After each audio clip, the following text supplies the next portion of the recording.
ሌላው ከፊዕል ክፍል ውስጥ ሶስተኛው አምር ነው።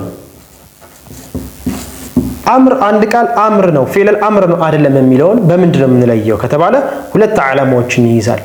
አምር ሲባል ትእዛዝ ሲባል በአረበኛ አገላለጽ በብዙ አይነት መልኩ ልናዝ እንችላለን። በኢዕራብ ደረጃ ፊዕል አምር የምንለው ነገር በኢዕራብ ደረጃ ሲባል ግን ለብቻው ኢዕራብ የሚደረግ ፊዕል አምር የፊዕል አምርን ኢዕራብ ነው የሚሰጠው ማለት ነው።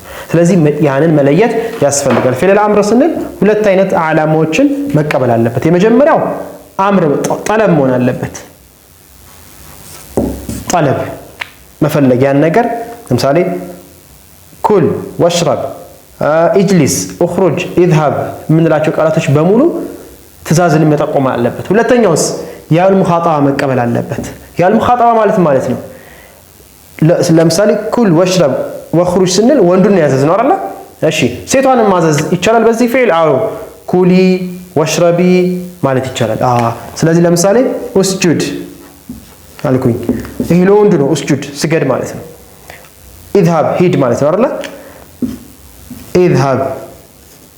እሺ አሁን ይሄን ቃል አምር ነው አይደለም? በምን ላረጋግጥ? የመጀመሪያ ጠለብ ነው አይደለም? ጠለብ ነው። እሺ ያል ሙኻጠባ ይቀበላል? አዎ ኢዝሃቢ አንቺ ሂጂ ሴቷን ስናዝ፣ ኡስጁዲ አንቺ ስገጂ። ስለዚህ ይሄ ቃል ያል ሙኻጠባ የሚቀበል ከሆነ ወይ ተቀብሎ ካገኘ ነው ይሄ ቃል ፊዕል አምር ነው። ለምን መለየቱ አስፈልጋ? አሁንም የፊዕል አምር ለብቻ ኢዕራብ ስለሚደረግ ማለት ነው። ስለዚህ እነዚህ ሁለቱን መቀበል አለበት ማለት ነው።